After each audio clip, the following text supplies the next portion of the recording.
Hi everyone, welcome to Must Read Monday. My name is Dabney. I'm the young adult librarian with the Twin Lakes Libraries, and I use they, them pronouns. For today's episode, I am going to be telling you about my top 10 favorite young adult books that I read in 2021, and I'm pretty sure that all the books I'm going to be showing you are books that were published in 2021. So, Happy New Year! I spent New Year's Eve doing one of my favorite things, which is reading with my cats. Prior to COVID, New Year's Eve looked pretty different than what it's been for me the last couple years. But I do think, the last couple years, one thing that's happened is, I've been reading, way more than I used to. I've always read a lot, and I kind of feel like after getting out of college and getting out of grad school, I've read even more than I did when I was younger. But yeah, the past 2 years it's been so many books. So I keep track of all the books I read in Goodreads, and I went through and looked at my year in review and saw that I had logged 499 books in 2021, which is mind-blowing. And that's including short stories and novellas and books and audiobooks, graphic novels, manga. So there's a good mix in there of a lot of things. So kind of narrowing that down to a top 10 is tough. And I wouldn't necessarily say that this is a hard and fast, definitely my top 10. These things fluctuate. But these are books that really stood out in my mind. They had a really big impact on me while I was reading them, and they're still really memorable for me now, and I just think about them and feel happy. They're all books that I would reread. I'm a big believer in rereading books that you enjoy, and for someone like me who reads a lot, I sometimes just try to find the audiobook on Libby or Hoopla and listen to that as I go about my day-to-day life. A couple of these books I'm going to show you, I'm actually on the wait list for the audiobook because I want to experience it again. I'm sort of like a binge reader. I start a book and I just want to power through and finish it in maybe a couple days, a day or two. Typically that's how long it takes me to read a book. If it takes longer than that, usually it means it's not grabbing my attention. But a downside to reading books really fast is then it's over. So, I don't know how y'all like to read, but that's just my experience. Okay, so we're going to get started. And these are all books I've talked about in previous videos, so you might have already heard about them from me. So I'm not going to get too in-depth with them.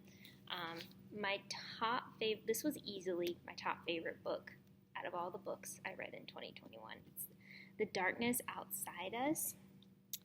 And oh my goodness, this book made me cry more than once, which is just phenomenal because I'm not a crier. It was gorgeous. It was really mind-bending. There was a lot of stuff going on that it took me completely by surprise. I just felt like it was really amazing storytelling. It's a sci-fi book, so it's futuristic sci-fi set in space. You've got these two boys, Ambrose and Kodiak. They are representing the two remaining governments on the planet, so kind of on opposite sides, and they are sent out on a rescue mission in space. And they, Ambrose is the one, you get his point of view, and he doesn't really realize at first that he's not alone on this ship. So it's him, discovering he's not alone, meeting Kodiak, it's not a great meeting, and trying to convince him they need to work together to fix things on the ship. And it just goes from there in ways you will not be able to predict. I loved it. It's great. I think I saw something on Twitter where the author was saying, somebody compared this to like if the movie Inception came out as queer and then kicked you down a flight of stairs. Like, that's the experience. And I was like, okay, I feel that. So, just a phenomenal book. I highly recommend it. I recommended it to lots of people, and I'm like, go read this book. It'll make you just make your head explode in a good way. I don't know if this is the physically biggest book of the pile. Anyway, The Wind Blows by Rainbow Rowell. This is the third and final book of the Simon Snow trilogy. So you've got Carry On, Wayward Son, and then Anyway, The Wind Blows. This is one of my top favorite young adult series. It just makes me really happy. So you've got Simon Snow, Baz Pitch, Simon Snow. I don't want to give away spoilers if you haven't read the series. He's, supposedly the chosen one of Magical World. He and Baz have been roommates together at this,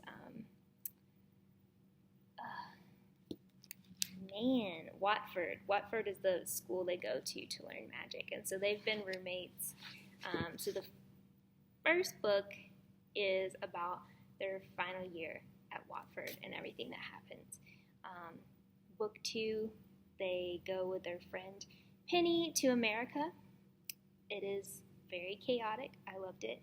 And then this is kind of like them coming back to England and figuring out what happens next, because especially for Simon, he had all these expectations of what his life would look like after Watford if he survived, and he did survive, but nothing is like how he had predicted it would be, and he's trying to find his way. There's a lot of other stuff going on. It's really good. Really, it got me in my feels. There's just so much happening, and the other characters in this are also great. So definitely a really good character-driven series. And I just also like kind of the magical world that was created in this. It was really fun. Okay. Loveless by Alice Oseman. I love all of Alice's books. I've been such a big fan of her writing ever since I read her first book, Solitaire. So Loveless is about Georgia, who is going off to university, and kind of I think everyone has certain expectations of what college is going to look like, and she's getting there and realizing she's not actually loving it. It's hard. It's hard to be living with someone you don't know and don't particularly click with. Her two best friends, they're all in the same university, but not in the same college. So she's not with her friends as much as she thought. They're kind of growing apart. It's just challenging. And while she's there, she's also learning more about herself and her identity, and finding out that she is asexual and aromantic, which I'm also asexual and aromantic. So I was like, oh, this is great. And the author is as well. So I just felt like it was a really powerful story, because you don't really come across that many ace or arrow characters. And so this was just a really good story about Georgia and her experiences in college, and then coming to know more about herself and the people she meets there. So this was just personally for me a really important book, and I think everyone might like reading it. This is set in England, so there's things that are a little bit different. There's a lot of Shakespeare in this, and yeah, I love all the characters, as I do in all of Alice Oseman's books. I think she does a great job creating characters. Okay, Vespertine, Margaret Rogerson. This is a fantasy, and I loved it. you've got, I was kind of like trying to think about what it reminded me of when I was reading it. It kind of gives me like Old Kingdom by Garth Nix vibes. There's like some mostly benevolent possession, which kind of reminded me of like the Venom movies, which I love. But our main character, Artemisia, she is a nun, and in this world, the dead can come back, and so like the nuns have a lot of roles they play in like putting the dead to rest, like handling bodies after death to make sure they don't come back. There's a lot going on in this like fantasy world. But anyways, she has like kind of an intense past, let's just put it that way. And so she's always sort of been an outsider and ends up becoming possessed by the spirit in this really powerful relic in her, like, where she lives. And so she ends up like kind of having to go on a quest with this spirit to figure out like what's happening in the country, with all these dead coming back like more than before, like who's like orchestrating all this. So even though she's like has like a really hard time, being around people, relating to people, and she's having to step like way out of her comfort zone to do this, like kind of, a reluctant hero type. But I loved it a lot. I thought it was just like the world was developed really well. I loved the characters. I loved like the spirit who's possessing her. I loved that cranky little entity, I guess. I like their banter, and yeah, it was really fun, and it's the first book of a series, so I'm looking forward to that. Okay, Mr. Impossible by Maggie Stiefvater. If you didn't know, The Raven Cycle is my favorite book series. That's just how it is, and this is the Dreamer trilogy, which follows The Raven Cycle, and it focuses on Ronan Lynch, and in this series you meet some new characters, including Jordan Hennessy. So I don't want to say too much about it, because if you haven't read the books, then this would be like massive spoilers. But in this one, Jordan and Ronan are off on an adventure. Let's just put it that way. There's some big things happening in their world, and oh boy, it's so good. There's some definitely frustrating things for me reading this book. I was like, what is happening? Like, why are you doing this? Why are you making these choices? But if you've read any of the like previous books, then I think you'd be really pleased with this. If you're looking for something that's magical, but not like, I don't know if it's like magical realism, with like really, I'm always like, how do you describe these books? I don't know, they're just my favorites, so there's that. But yeah, it's got a lot to do about sort of magic and dreaming, and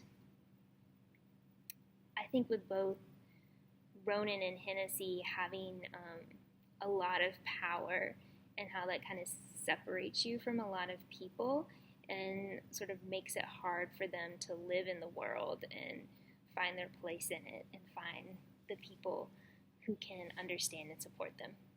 And I love it. Okay, we're getting through here. Graphic novel time. Fave graphic novel of this year, 80 Days. This is, I don't know how you would describe it. Kind of like a wartime love story. So you've got these three characters, and they all sort of like become involved with this war going on in their country,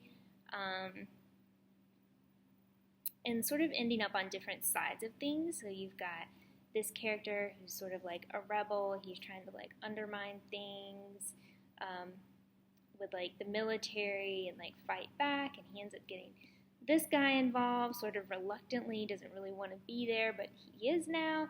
And then this character who is working for the government and is trying to bring them in, and, you know, it's kind of like friends to enemies to back to being allies to being friends, with like a really beautiful love story throughout. And I just thought it was incredible, incredible storytelling. I love the art.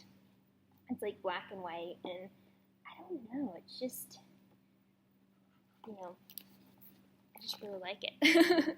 So I'm like, everyone should pick this up. It's, you know, it's pretty big, but it's a quick read, and, you know, I thought it was amazing. So, 80 Days. Alright, moving on. Euphoria Kids by Alison Evans. This is set in Australia, and it's sort of like magical realism.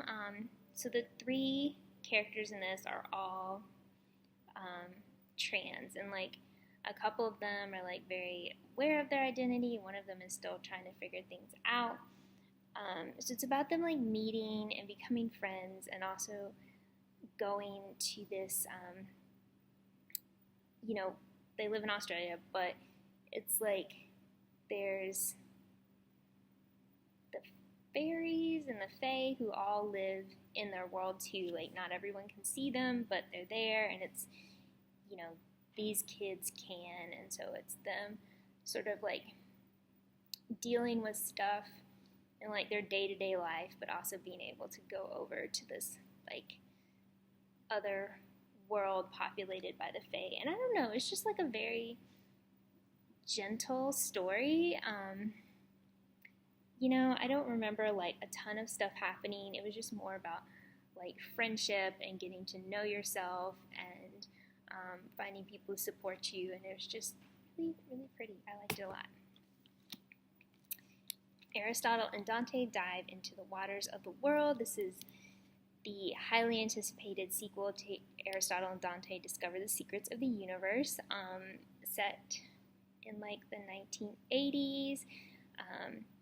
And this one kind of picks up exactly where the other book left off. And Ari and Dante are starting like senior year. They're going to the same. Are they going to the same school now? Anyways, ignore me. I think they are. Gosh, I just read this book this year. But it's about them like growing closer together, growing as a couple,